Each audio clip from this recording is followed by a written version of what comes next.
भीष्म पितामह बाणों की सैया पर लेटे, बोले प्रभु आप 3 काम से पांडवों को बोला, 3 काम बुरा मत देखना।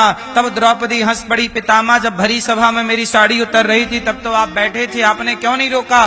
तब पितामह बोले मैंने पांडवों का अन्न खाया, इसलिए कौरवों का अन्न खाया, इसलिए मेरी बुद्धि कौरवों जैसी दुष्ट हो गई और मैंने तेरी रक्षा ना की द्रौपदी, इसलिए मुझे बाणों की सैया पर यह भी एक पाप है कि लेटना पड़ा।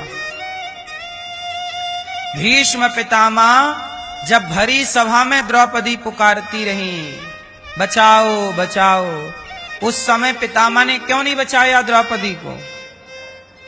उत्तर दो, बोलो मेरी मां, क्यों नहीं बचाया? क्योंकि पितामह भीष्म ने दुष्ट दुर्योधन का अन्न खाया था, और जैसा खाएगा अन्न वैसा होगा मन। तो दुर्योधन का अन्न खाते खाते दुर्योधन जैसी मलिन बुद्धि पितामह भीष्म की भी हो गई। पर बाणों की सैया पर लेटकर पूरा खून बह गया, अब बुद्धि निर्मल हुई। कई बार बुद्धि क्यों भ्रष्ट हो जाती है? इसलिए कहते हैं गलत खान पान से बचो। पहले के लोग सब जगह नहीं खाते थे, सबके हाथ का नहीं खाते थे। पता नहीं किसका हाथ कैसा है, पता नहीं कौन क्या करके आया है। आप में से बहुत लोग, कुछ लोग ऐसे होते हैं जो मांस खाते हैं। अब मांस खाने वाले के घर में हम चले जाएं और मांस खाने वाले हमें भोजन करा दें तो उनका भोजन करके हमारी बुद्धि सुधरेगी कि और भ्रष्ट हो जाएगी? क्योंकि अन्न का प्रभाव तो रहता है ना मेरी मां। इसलिए सबके घर का भोजन नहीं करना चाहिए। पता नहीं आपके घर में पवित्रता है नहीं है, इसलिए संत लोग सबके घर का भोजन नहीं करते, जो पहले के लोग नहीं करते थे। और आजकल तो आप लोग होटलों में जा के करते हो। पता नहीं वो होटल में बनाने वाला 10 दिन से नहाया है कि नहीं नहाया। पसीना टपकाए जा रहा है, सर्दी है तो नाक भी पता नहीं कहां टपक रही है उसकी। क्या पता कि जो भोजन आपके सामने रखा है। अभी मैंने एक केस देखा, अभी खबर देखी कि एक व्यक्ति गया, वो शुद्ध शाकाहारी भोजन करने गया। तो शाकाहारी उसने पूरी दाल चावल सब्जी रोटी का ऑर्डर दिया, तो पता चला उसकी दाल में एक हड्डी नजर आ गई। तो बोले हड्डी कैसे आई? बोले भैया वहीं बगल में मांस बनता है।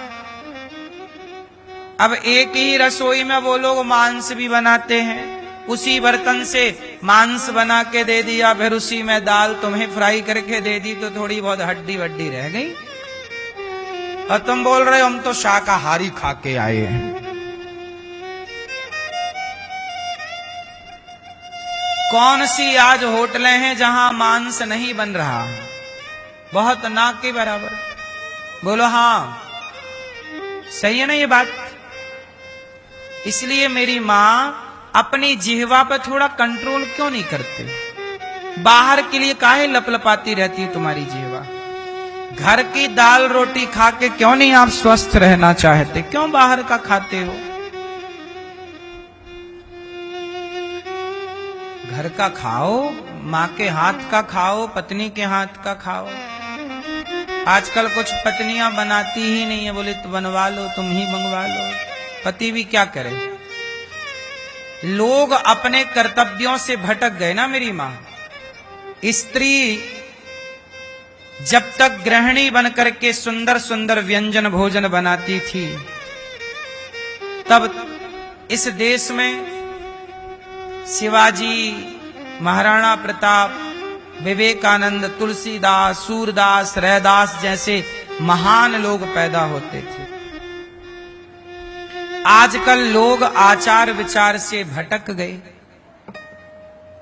लोग बोलते हैं बाजार का मिल रहा है खाने को, तो घर में कौन मेहनत करे 2 घंटे गवाए। अब कुछ माताएं ये कहती हैं कि अब जब बाजार में बना बनाए मिल रहा है तो हम घर में 2 घंटे क्यों वेस्ट करें।